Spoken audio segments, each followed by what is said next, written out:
meeting on January 21. Guess where I am?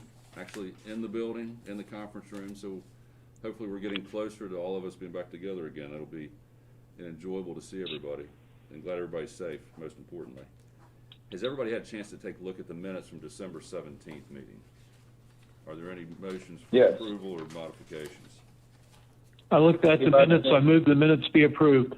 I second it. Second. There's a motion by Koval and a second by Sutphen. Any further discussion? All those in favor signify by saying aye. Aye. Aye. Any opposed? Aye. Motion carries. Next, we'll have Scott take care of the financial statements.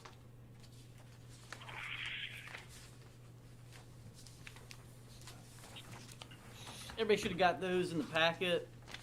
If y'all want to take a look there on the Schedule 2 for the statement of revenue and expenses for the month of December, total operating revenues $137,298 and operating expenses of $1,256,093.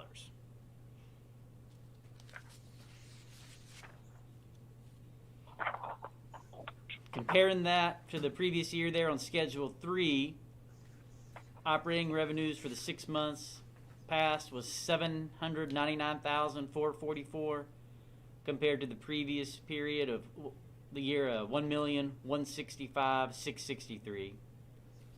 And on the operating expenses, $6,564,530 compared to $5,920,711.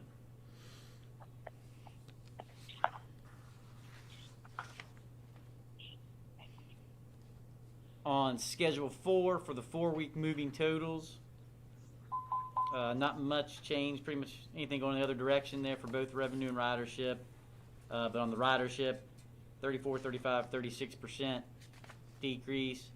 And on the revenue, 23, 29, 30, 31.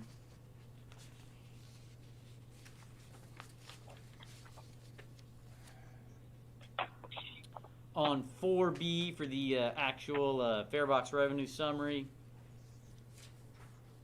you're looking 15, 16, 12, 14,000, for each week, compared to those previous numbers of the 25, 27,000.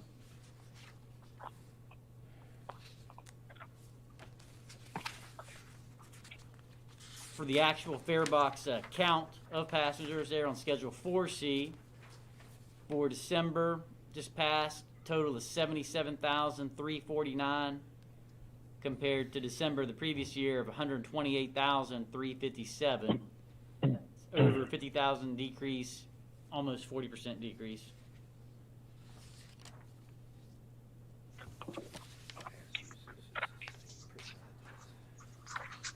Schedule 4D, just period pass use. Right there still at that 66%. Per pass we're looking at.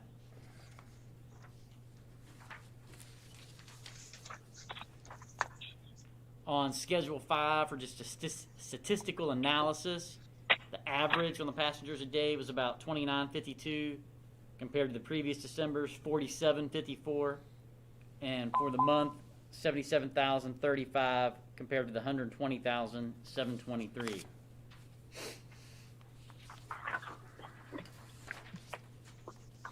And then the only positive number probably there on Schedule 6 with the excess levy receipts. For January, we got 170,000 some dollars in. So for year to date, we're about 3.6% above where we were last year. And then again, that one we'll really see where we come out when those second payments are due there in March. So we'll keep an eye on that one. I think that's it. Unless there are any questions. I was going to say the good news is once we get to April, we'll be comparing COVID to COVID.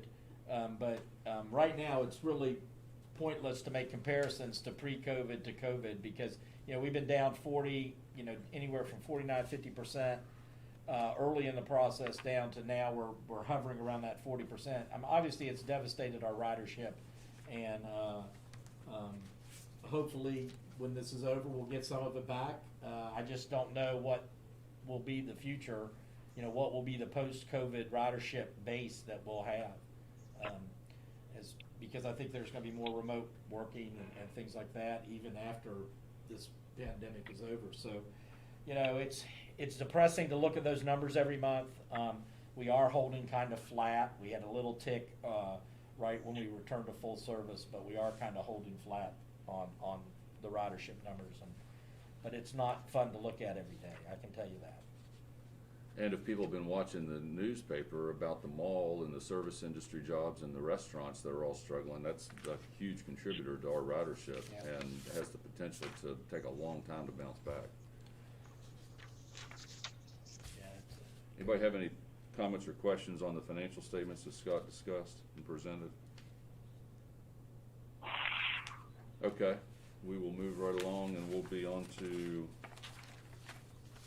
invoices in excess of $5,000. we don't have any invoices that were budgeted for excess of $5,000. So there's no action there. As far as your your self-insurance and your CAT operations reports are attached, they're pretty self-explanatory. Jacob has, you know, we've closed some issues in December. We always end up closing a few files in December as people want a check before Christmas. So we do have about 8 or 9 open claims that are being handled. The one on 3/20/2020 that with the Warner Law Office, that is in litigation now, and you know, we got a request for discovery information, which is amazing, the amount of stuff, considering they kind of got it all on a case 2 years ago, but they're wanting us to go back, you know, to like 1990 and stuff like that. So we're trying to pull all those records. That's taken a lot of Jacob's time, and it's a crazy case that we have to deal with. But it is what we have to do with, and Jacob's taking care of that. So, and he's not here today to give any other reports, so that's all I have under old business, or except for the COVID and the transmall. I'm sorry, transmall. COVID's under new business. How could you forget about the transit mall? Yeah, yeah. Move right along to that. Yeah, the last month we reported to you that we had a huge snag, and we spent the last 6 weeks trying to overcome that, and we have done that, and we had to make a little bit of a left turn in the middle of our program with our planning and what we were going to do. As you recall, AEP came to us, in August and gave us some decent news, and then they came back to us in December, basically a week before the board meeting when we were going to present this plan to you, with some terrible news. And I'm going to share my screen. You need to allow me to do that. But okay. Is it shared? Oh, you're still doing it. All right, as soon as I can share my screen, I'm going to put up the PowerPoint that I emailed you yesterday.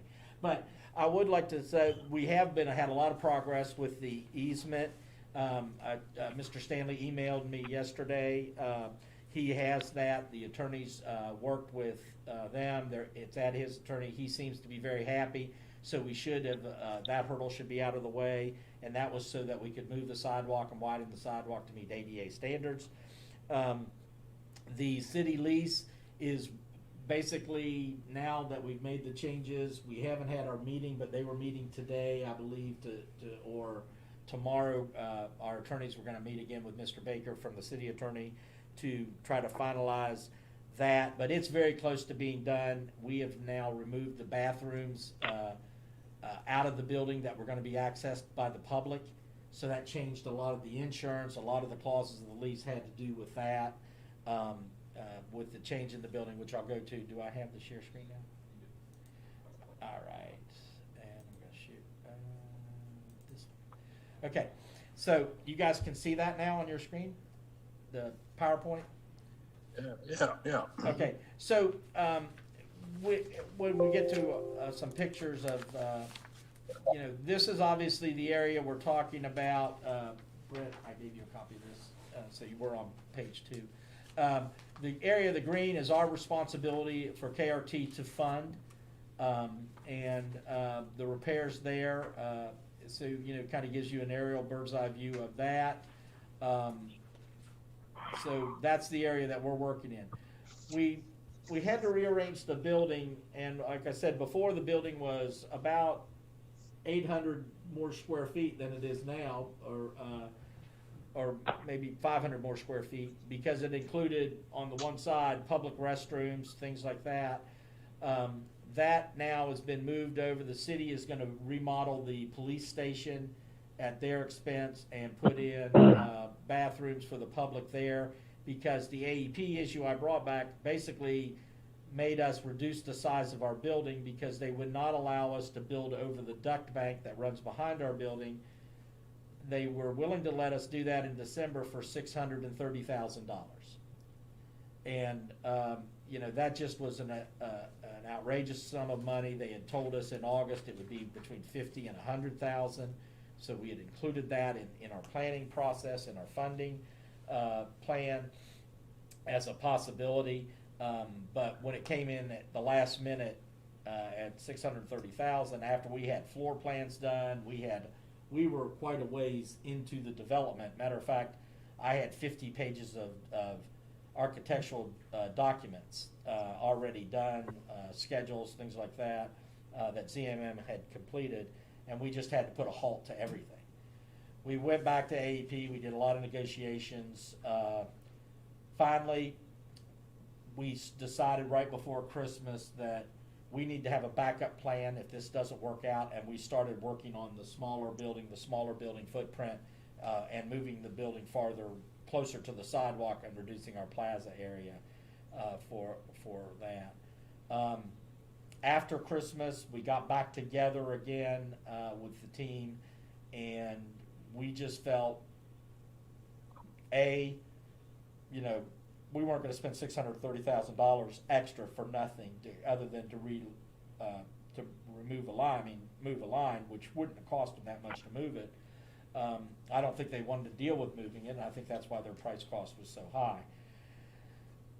So we decided to go that. When they found out we were going that way, they came back to us and said, hey, you can put your building over our existing thing, except you can't put your footers very deep, and you'd still have to give us $25,000 to drill a conduit under the ground.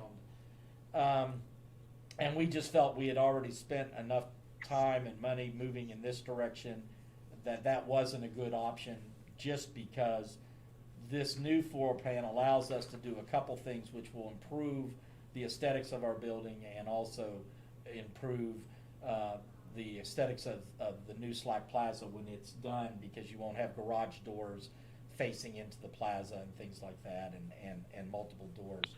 So, and the plus benefit is we don't have the hassle for the next 30 years of dealing with public restrooms on the side of our building. That's another benefit of this plan. So we've gone ahead with this concept. This is the floor plan. Basically, where it says floor plan across the bottom, imagine that is Laidley Street. Our entrance will be on the front of the building. It will be a secured entrance, accessible only by KRT employees with their ID card. It'll be a locking, door like our access here.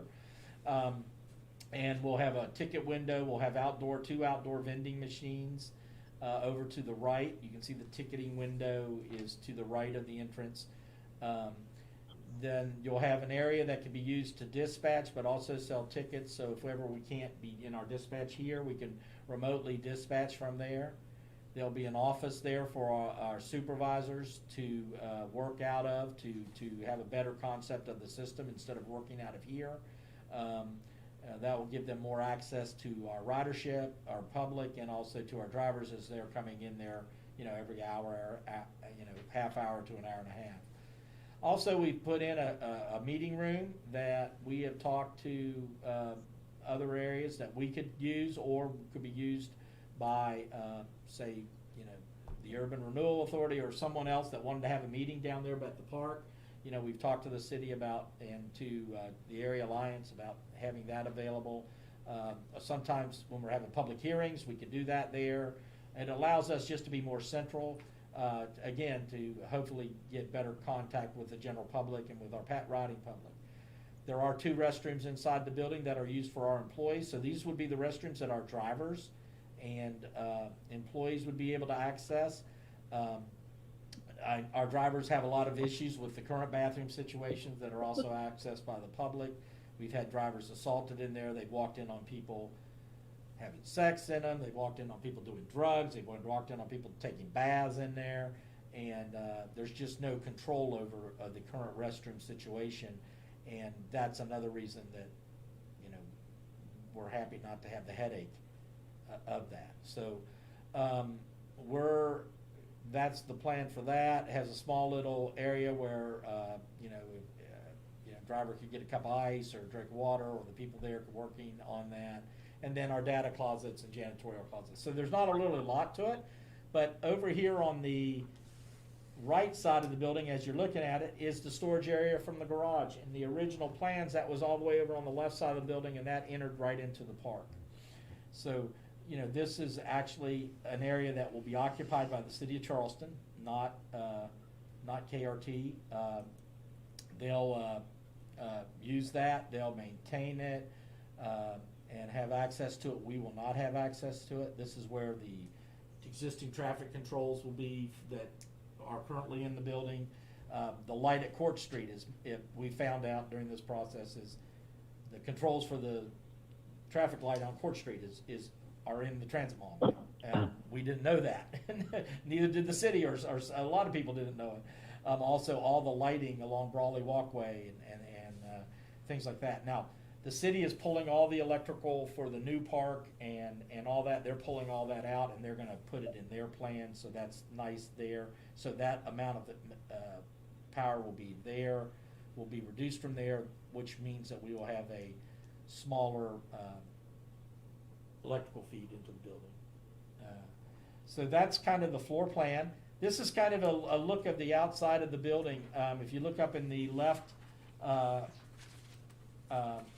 corner, you'll see those are actually drawing the building, other buildings that have this kind of layout on it. But basically, you can see the entrance. It'll be a masonry tile on top.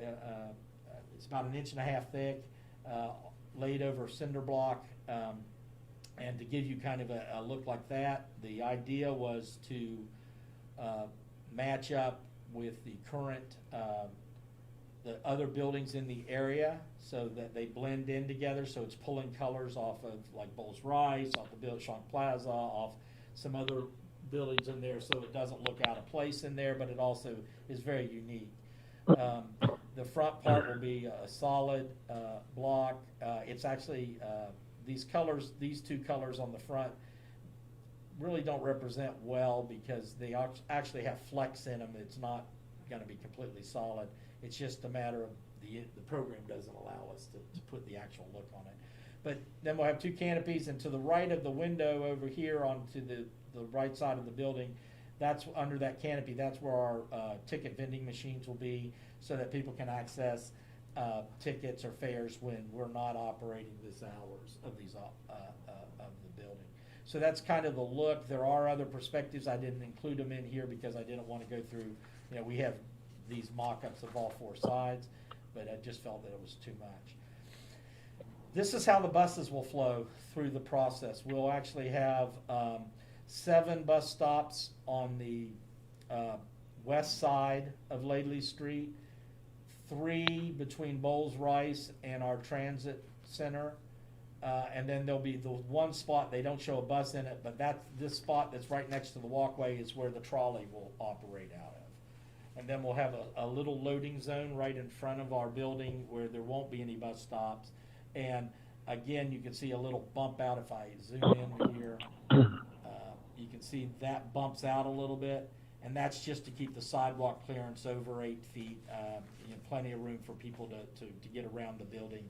That was a little bit of a pinch point in the original design if we didn't do that bump out. So we had to eliminate that 1 bus stop and move it. And we were able to also eliminate the pinch point here by sliding these buses a little bit forward, the 3 on the east side of Laidley Street. So basically, again, from where my mouse is running, if you can see that to Courier Street, we're redoing all the sidewalks on both sides of the street. These 7 bus shelters are currently, we receive, quotes are due on those on the end of this month. So we're out to solicit quotes there. As you can see, this area right here is between the building and the buses on the east side, or the bus shelters. You'll see an area that's white. That's the big vault that was connected up to AEP, that the line ran over by the police station, that we had to do that. So what that did was it pushed the building basically 10 feet off the edge of this property line. But what we're doing and working with the city, I'm going to zoom in again, so try to get what we've done. Hold on, please.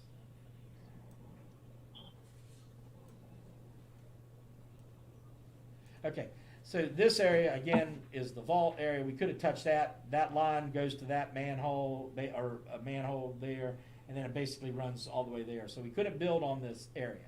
And we had to be 30 inches off the side of the ductwork, which was 24 inches wide, which basically took up 10 feet of this 12 feet city right-of-way alley. So by moving the garage to here, we're able to put a solid fence here, and then along here, and then there'll be a solid gate here. What that does is that eliminates the view from the park is just going to be our building, our conference room windows will look out into the building. The office window will look out to the building. The dispatch window will be a high window, and it will be not look out into the building. It will look out into the plaza. So it really gives it a nice aesthetic. It makes the interior of the building work a lot better. It allows us to hide this area where the city's going to be working and storing some stuff, and it provides them a secure area to secure that access. So that part of the process really worked out. Again, had the building been slid all the way back to the east, we would have had more plaza area in front. That was the sacrifice that we had to make, and thus the reason we bumped this out too and all that. So that's the concept there. I need to unzip, I guess. And so this is the overall site plan. So you can see this is the part of the new park down here where I'm pointing in the lower right-hand corner. That is the park area. Everything up here we're redoing. Shows these, and you can look at this on your computer, blow it up if you want, but basically there's 1, 2, 3, 4, 5, 6, 7, 8, 9, 10, 11, 12, 13 new light poles that we're putting in there that are going to be, this area will be lit up like daytime at night for the safety of our passengers and our drivers. Then we have also lighting bollards that are placed intermittently throughout the area to provide lighting. There's also new lighting here down by the walkway. So this area is going to be, and there's outside lighting accenting on our building. So this area is going to be extremely well lit. There'll be passenger information terminals, displays on, there'll be 2 on the west side of the street, 1 on the building, and 1 in between these 2 bus shelters, which allow people as they're in the bus shelters to look up and see how it'll have our KRT Live information running onto it. It'll allow people to look into, see when the next bus is here. We'll be allowed to put messages on. We've already worked with the city to make sure that that doesn't violate any public signing zoning regulations. So we've been working whenever we're talking about doing stuff, making sure that there's not a zoning issue or things like that. Those have all been cleared.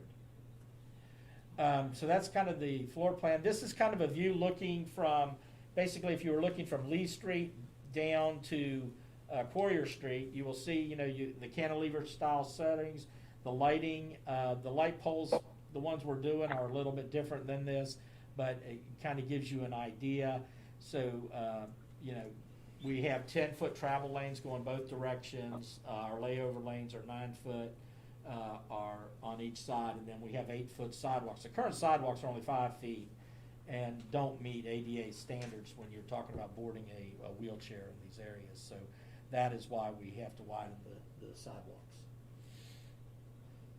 And this is the kind of the bus shelter we're looking at. This is from CODA, which is in Columbus.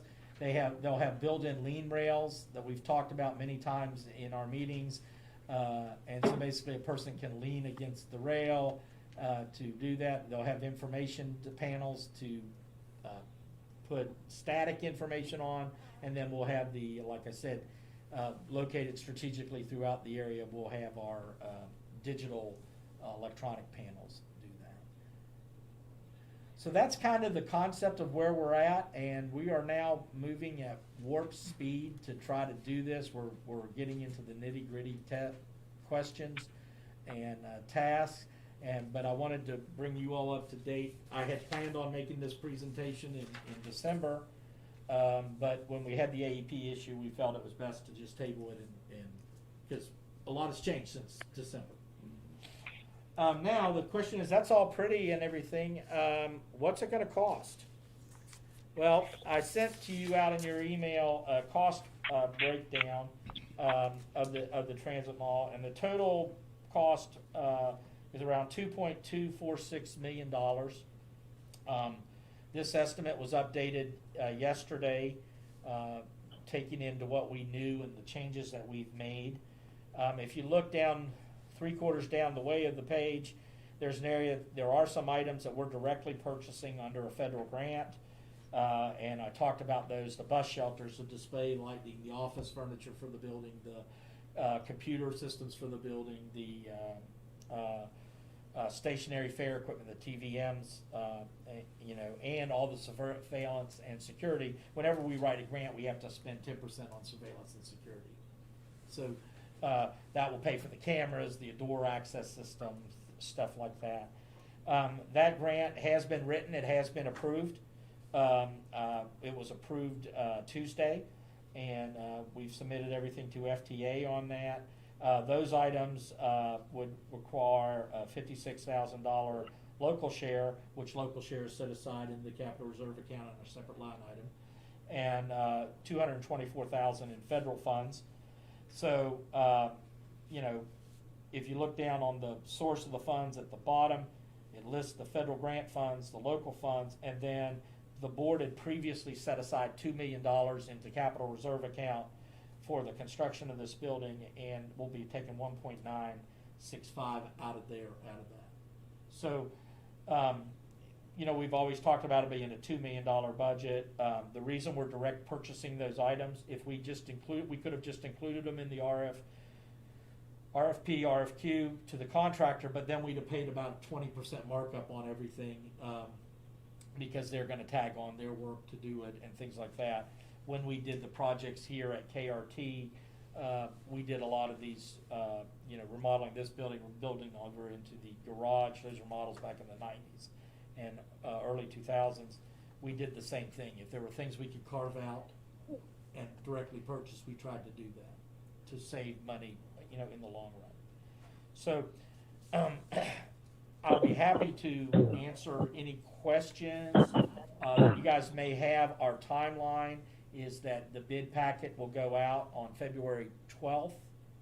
We'll hold a pre-bid conference later in February where people could submit questions. The contractors will come in, meet with us, and the architects and the engineers. Then they have a week to get those responses back, and then they have a week to get the bids back. So we will be opening bids in early March, and we will be bringing you, hopefully, if everything goes well, knock on wood, we will be bringing you a award package to authorize in your March board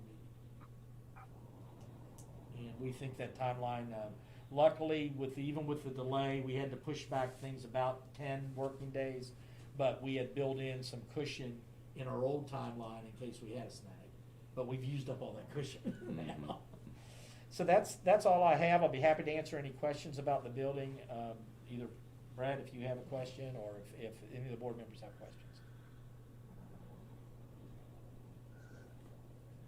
You know, something that I've looked at this plan obviously many times that I hadn't thought about till just now, but you mentioned about ice, and I wonder, have they planned for a touchless water dispenser in there? Yes. And As a that's matter of gonna be- fact, that's one of the things that we just went in, we're using, in the restrooms, we will not, everything will be automatic with your hands.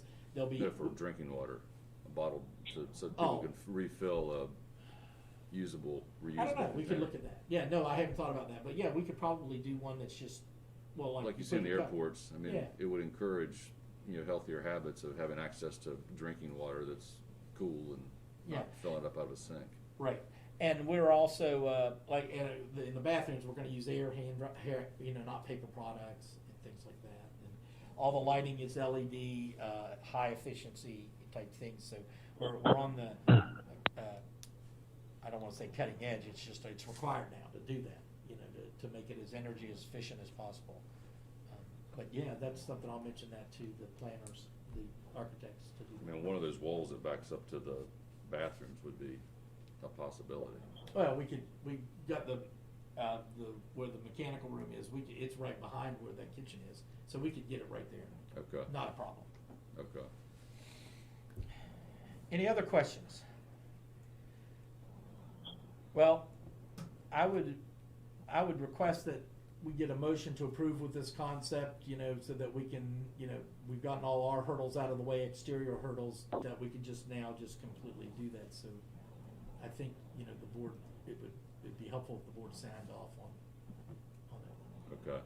And can you turn off the screen sharing so I can Yeah. see who's, so I can tell you that Doug has been the primary person from the authority side that has been involved in all of this design changes. It's been a moving target for the last couple of weeks, and ZMM's been fantastic to work with because there's been so many obstacles and modifications along the way, particularly with the AEP issue that's now behind us. But the plan that has been put together today is something that's evolved over months and really years.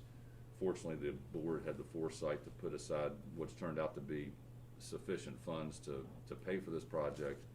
And it's really a big part of how we're going to integrate in the future with what's going to be a fantastic green space in the center of downtown Charleston. And from that regard, the city of Charleston has been a great partner because we have two different engineering and design firms that are working on this project, and they have realized some of the obstacles that we've been faced with, and the city's jumped in and participated in helping us find the best possible solution. So it's been a real significant group effort. There's moving parts on all these pieces, from the legal side to negotiating with the city about how it's designed to the design of the building itself. And Doug should be commended for taking this project on and seeing it to this point, to what I think is going to be a highly successful redesign of this area and be the future for what's going to be a city focal point and hopefully a positive outcome of what has historically not been. So if there's other questions, we'd be happy to address them or talk about them, but if not, the appropriate motion would be to approve the design plans that have been presented. And do we acknowledge the budget at all, or Well, do the we money's wait been until? set aside, you approved the capital grant previously, and you previously set aside, but I don't know if Beth may be able to answer if we need to, authorize then the staff to utilize the money set aside. I just, again, we don't want to spend any money or go any farther if the board's unhappy with his plans or would like to look at something else. That's kind of where we are. So, Beth, what's your opinion on that? I mean, everything's been set aside. We're not over those numbers that have been set aside. So, I guess it's Right. maybe to approve the concept. Yeah, I think that sounds appropriate to me, to have the board approve the use of the set aside funds and the concept, and yeah. Okay, so it sounds like the motion would be an approval of the plans that have been presented within the budgetary constraints that are presented in the current budget, recognizing that that's not a contractor's quote to do the work, but we're hoping that's Right. awfully darn close. That, well said. Mr. Chairman, I would like to make a motion. All right, that's Jay Snodgrass has joined us. So that's I'll second. Okay, thank you, Mr. Snodgrass, and a second by Valerie Gaynor. Is there any other discussion about this project? This is a big deal for KRT. In my years of being here, I can't recall a project of that financial expenditure that we've taken on in recent years. It's been a while. Any further discussion? Do we have any update on where the city is with their part of the project with the plaza? Yeah, actually, I was remiss in not telling you, the whole plan with our timeline, and this is why Thrasher, who's doing their work, has been involved in all our meetings basically since October, in terms of when we get the teams together to talk. They're going to be about 3 weeks behind us in all their procedure, and the thought concept is that when we have our pre-bid conference and we talk to our prospective contractors, that's when the city's notice is coming out that they have a project, and we're going to inform them of the project, and the city's going to be at our pre-bid meeting and talk to them, and the hope is that we looked at bidding them all together, and is to have one contractor doing both, because if you have two different contractors, two different engineering firms, an architectural firm, all out there in the same small area trying to make something happen, we could get problems. And so the hope is that a contractor could come in and say, okay, I'm going to bid on this KRT project. I know that right behind it is the city project, and the city project is going to be probably in the tune of between $4 and $5 million, from my understanding. So now you're talking about potentially $7 million bid that they would really want to jump on, and wait, I'd only have one mobilization charge. I'd only have one site supervision charge. So they're hoping that by doing it this way, the Thrasher, ZMM, and GAI all agree that we may both get a better price. And if especially if a contractor says, hey, I want to aggressively get this one because I know if I get this one, I've got a leg up on getting the second one. So the idea is the city is basically on track, and we actually had our delay. We were really scared it was going to affect their timeline, but they're on track to follow us by about 2 to 3 weeks right behind us, kind of just following a similar schedule. And when we've set our schedule, Thrasher Engineering, who represents the city, and Chris Knox from the city, who is in all our meetings, were there, and they were setting the city's schedule right in coherence with it. So that's the plan. Thanks, Deb. Good question. Any others? Okay, so there's a motion on the floor, and I'm going to call the vote. All those in favor signify by saying aye. Aye. Are there any opposed? Motion carries. Okay, now we're going to move on to new business, which is COVID. Seems like old business. Yeah, I just wanted to have something under new business. And the vaccines are new. Back in December, we've been doing a lot with the county health department and the emergency ambulance authority. We're kind of a partner organization with them. Monica Mason and Sherry Young called me and asked, hey, how can you guys help us when we are starting to do vaccinations? And there was talks about doing clinics throughout the county. I mentioned some of this to you at your last board meeting, and I said we would be more than happy to help out and do that. So we kind of parlayed that to, and back in August, the county commission recognized KRTs as first responders. So when the vaccination plan was released in December 11th, around that time, I shot an email to Sherry Young and to Monica and said, hey, any chance that, do you know where KRT employees as first responders are going to fall on the list? And we were told they would fall in the basically, if there's a P1, I think, and a P2, we would be in the second one. Now, normal transportation workers aren't until like P5. They're down the road, and we didn't want to get lumped in with them.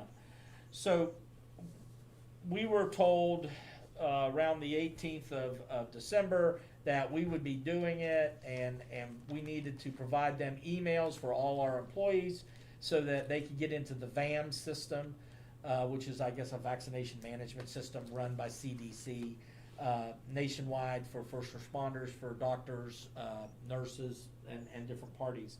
So we immediately began approaching all the employees. We had emails for some, we didn't have any emails for other, and going to all our employees to get their emails.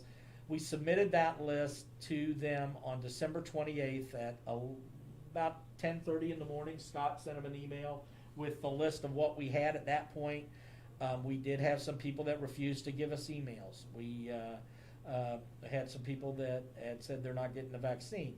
But we did send them everything we had, and by 11:30 I had an email back. I was actually out of town. I had got an email back and said, and Scott got it, that said, you guys are on the list, you can start calling to make appointments. And that day, I believe that day you got vaccinated, right? Scott and Jacob, and were you the only two that day? And a couple of our supervisors. There were, people. You were the first day too? Yeah. Okay. Yeah. Brett Meadows went up that afternoon. There was, we probably had 6 or 7 people vaccinated that day. The next day we got some more. This is when they were going to the health department, and they hadn't announced for the 80 or older yet. So, this was even before then. On Wednesday, the health department announced that, or the governor announced that 80 and over could get vaccination, and basically the health department was overrun. There were people lined up around the block outside, elderly people. My mother-in-law went down, and she couldn't get in and wait. So I got a call from the health department, and while I was on vacation, and they said, we need a couple buses down here to let these people that are standing outside stay warm. So we immediately sent down a couple buses, and they stayed there. At that point, the health department realized that it wasn't going to work out doing it in their building, and started planning on the Civic Center as the locations. I was able to log in when I got back in town on that Friday, New Year's Day, logged in, and I got in the clinic on that Saturday, January 2nd, and got my vaccination. So we had a lot of people that got vaccinated right off the bat. And we really appreciate the county commission for, one, naming us first responders and everything they do for us, but also the health department and the Kanawha County Ambulance for their work and helping us out in this situation. So when I got back into the office on Monday, January 5th, I immediately went around. I went downstairs, talked to all the drivers that I could get a hold of. I went over to the garage, met with people, mechanics, just to make sure, hey, we don't have your name. I had the list. I don't need an email for you. And I'd get an email, or they'd tell me yes or no that they were going to do it. And the process started. I did not send this out to everybody, but as of yesterday, out of 127 active employees, we have 137 employees. We have 10 that are either off on long-term disability or workers' comp right now. Out of 127 employees, 21 of our 25 GNA employees have already gotten their first dose, and 4 have gotten their second dose, and we have 4 or 5 scheduled to get it today, get their second dose today. Mick has been out of town for a month, so he hasn't had a chance to do anything of it. And then we've had one of our staff people that has just said they're not going to get it.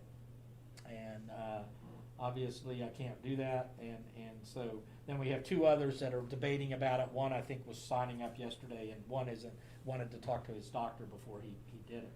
I can tell you that Chris Baldwin had to talk to his doctor first. Chris and Clyde and a couple other employees actually have gone to Walgreens or to Kroger's or to CVS, to a pharmacy, and gotten their shot. They got the Moderna vaccine. The ones that go to the Civic Center, most of those have been getting the Pfizer vaccine. So we've got an 84% participation rate in the GNA. When you go to the CAT, actually I have 4 CAT operators scheduled today to get their second dose. Four out of 6 have already gotten it. One has refused to get the vaccine, and the other one was having a problem with an email. We got that resolved this week. He had given us a wrong email where it got typed in incorrectly, and he is now scheduled for his first one. So out of the 6 CAT operators, we expect all 5 of them to get the vaccination, and like I said, 4 of them will have their second doses today. So that participation rate right now is 67%. It's a smaller number, but it's going to go up to 5 out of 6. So the CAT deals with elderly and disabled population, so that's really commend to them for doing that. I wish all of them would do it.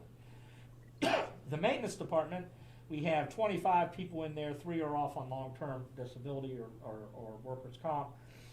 Out of the 22 active, 6 have gotten their first dose. I talked to one mechanic yesterday. I know the other one is getting ready to do it. 8 have told us they're not going to do it. They don't want to do it. They're, for some reason, and then 9 have yet to take any action. Of that. So that participation rate is only 27%. And with a 36% refusal rate. Operators, we have 74 bus operators. These are our mainline bus operators. 20 have received their first dose. I know Brett is scheduled today to get his second dose. And then another person is done. Well, we need to get to the last part to do that. But we've had 48 that haven't taken any action. 6 have refused. So again, it's only a 27% rate. We have a 40% over rate. When you add everybody together, we're 40% of getting our vaccines. So, and I know Brett wants to talk about the pandemic pay before he leaves. He has to leave here to get to his appointment, so I'm going to give you the floor in just a second when I bring it in. So we're at a point now. You originally approved the pandemic pay through December. It was going to end at that point, but because of the increase, and at that time of our board meeting, the vaccinations hadn't been announced when they were going to be done, you extended it to January 31st. Now that we've, since December 28th, have been able to get vaccinated, or take action to get vaccinated. If you wanted to do it, you could be vaccinated by now if you're a KRT employee. And we're now at the point where we have to make a decision what we're going to do about pandemic pay. I will tell you that the other systems everywhere in the state have told me they're ending it or have already ended it. Morgantown might continue it through March, but not past that. Huntington's board has told Mr. Davis that they're not going to do it, and they're not continuing it after January 31st. We have basically 3 options, that we've discussed. We've actually talked 4 to legal, but one of them we boxed out, and I talked to the union about it. They weren't happy with that at all, so we dropped that one option. One option, which the union is not happy with, would be to completely just stop the program and do nothing. Just after the 31st, we run it out, we go back to our regular pay, we go back to business as usual. Second option would be to continue it through March or through the next a month at a time. But the third option would be that we actually end it on January 31st, but we make available to those employees the same amount of money or about the same amount of money as if we continued it through March 31st, which will be 1 year. And we were funded, a year's worth of wages funded, but we would give them well, for lack of a better word, I don't know what to call it, a fee. Once you prove you've taken your first shot, or in Brett's case, if the board approves it, he comes back next week and gives me a card that shows that he's gotten both his shots. We'd make payments either divided by one shot and the other shot, or in total, if they've already had both shots, of an amount, and to be an equivalent amount to what they have been paid now, it would be a check of about $600 per shot. And the idea is this would hopefully incentivize the people to get the shot, the ones that aren't taking any action. We may not do anything for the people that have refused, but it would also then get our drivers safer quicker. Because the longer they wait, the more exposed they are to the vaccine. And I don't understand why they all haven't gotten shots. we've got drivers that have had heart attacks, or people in the staff have had heart attacks, have autoimmune diseases, have different things. They've all talked to their doctors, and their doctors say get the shot. You know, so we feel that by rewarding those who get the shot and stopping the pandemic pay, because right now, you're getting this would be equivalent of getting the pandemic pay through March, but to be able to do that, you have to get the shots. If you don't, then you know, either my opinion is you don't feel that coronavirus is that big a deal, or you know, you're not going to get the shot, you don't care about being out there. But well, I've been told until 80% of the country has the shots or has had COVID, we're still going to be under the restrictions that we're on now. So that's my little preaching thing. So that's kind of the proposals that I think that are three. I will tell you that proposal was first proposed to me by David Sayer, the union president, when I was talking about either ending it or at the other option that we've dropped, which was to only give the pandemic pay to those who got the shots, you know, hourly. He didn't like that, and he's the one that offered that proposal. It's not the union's first choice. And Brett would like to talk to this before he has to go for a shot. They can see you. Just first of all, I'd like to say thank you all for what you've done, the KRT board. Thank you all for, you know, the bonus and everything. I would like, me personally, and I speak for, you know, most of the drivers, mechanics, CAT, cleaners, to see the pandemic pay to go until March, cause, you know, we're out there more and more. You know, the general public obviously, you know, hasn't got the vaccines yet. Kanawha County, you know, has skyrocketed here with positive cases, deaths, everything like that. So, I mean, I think it would be best, you know, till the end of March to continue the $4 pandemic pay. I know it's up to you guys, and I thank you all for everything you all done. But I just wanted to, you know, that's mine. I'd like to see it continue till the end of March. I've got to go, like I said, get my second shot. So you don't want to be late for that. but I just like to, you know, that's what I would like for y'all to hear. I'd like to see it continue till, you know, March. Well, thank you for getting your shot, first of all. You're welcome. Yeah, I get to go. I got to be up there in about 15 minutes. So. Everybody that does that's a step closer to us being back to normal and back together. Right, exactly. Brett, I will send David a text with what the board decides, but if you need to get up there, you need to get up there. Well, I mean 10 o'clock. All right, well, so, and again, and of course, you know, Brett, you know, said it well that most of the drivers would, and you know, the majority of the people would prefer to get continued with the pandemic pay. The majority of the people haven't gotten the shots. I don't know what to do to do this. You know, basically, you know, moving forward to put it in, you know, what incentive is there to get the shot if I'm still going to get paid extra money from now? We've got to get, if you want to get safe, get the shot. Well, let's let the board Yeah, start. that's my weighing in. opinion, and that's what I'm proposing to you guys. So it sounds like that we've got three concepts. One is not really acceptable to either party. Brett's group would rather the pandemic pay be extended to everyone, regardless of shot or no shot. And then the staff's recommendation is that we provide an incentive pay, basically accelerate 2 months of pandemic pay, and provide that to those that have gone and gotten the vaccination. So the board needs to weigh in on this, and I'm curious what people's perspectives are at this point. I have a question, Beth and Grace. Has anyone looked at whether there's any sort of issue from a labor and employment or discrimination? Yes. Okay.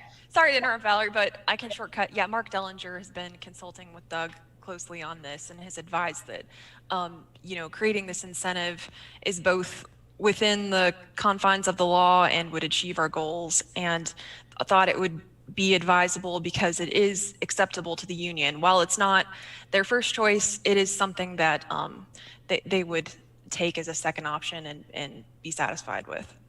Okay, thanks. Thanks, Valerie. And I'll just jump in and give you my perspective. Is that one, I mean, this service is a publicly funded service by those in our community. And we need to do what we can as a board to make sure that we're providing the best public services possible.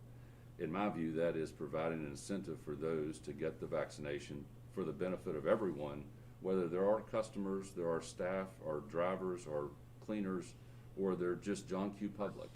Because the more people that get the vaccine, the closer we are to a normal way of life again. And people like Brett that have done this are going to get the incentive that they're asking for. And if folks choose not to do it, then that's a choice that they're completely entitled to. But in my view, it doesn't support the community goal, which is to get us back to a normal way of living. That's my perspective. I'd love to hear others.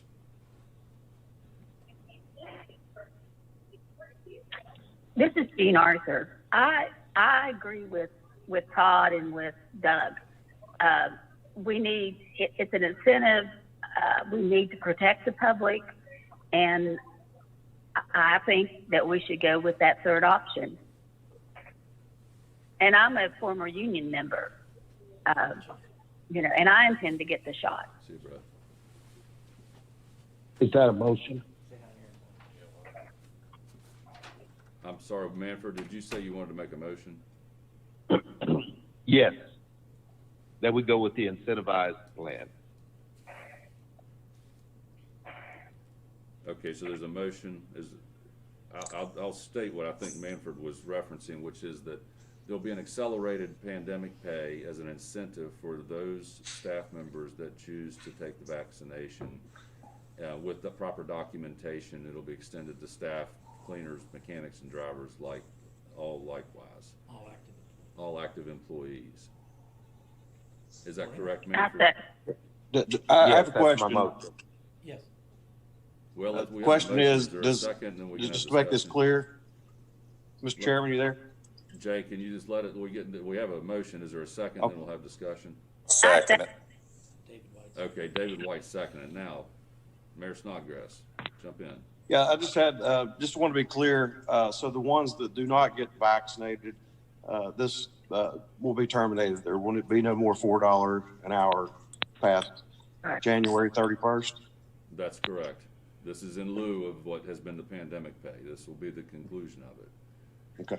And in my view, the federal government has provided us CARES Act funds to put into employees' pockets, essentially, and this is the way to make that happen. And it's going to help our economy, and it's going to achieve the community and national goals. Is there any further discussion? I'm going to call the vote. All those in favor of the motion signify by saying aye. Aye. And any opposed? Motion carries. I think that's the end of the agenda, unless there's something that staff wants to add. Well, I just want to thank you for the board for doing that. And as an employee who has gotten the $4 pay, we appreciate it. Everybody loved it, but it has cost us, it was costing us substantial money every month, plus with the reduction of the fares, that we've seen, you're basically talking about a swing of almost $1 million. And we've been able to do that thanks to the CARES Act that funded us for our wages and salary. That we use that, and we're really pleased with that, and the employees really appreciate it. And again, as Todd, you eloquently put it, those employees that get the shot are going to continue to get it through March 31st, basically. Right. And and hopefully this will incentivize that 60% of our employees who either are refusing to take the shot or haven't taken any action to motivate themselves. And it might get harder to get the shot down the road, as you see that the supplies are in kind of a limbo today. But there's a clinic where 1,000 people are getting shots today. There's a clinic where 1,000 people are getting shots on Saturday. I saw Mr. Snodgrass bring down his mother and father the other day when I volunteer. KRT staff has gone down and worked these clinics to help them out when they've gotten in a pinch.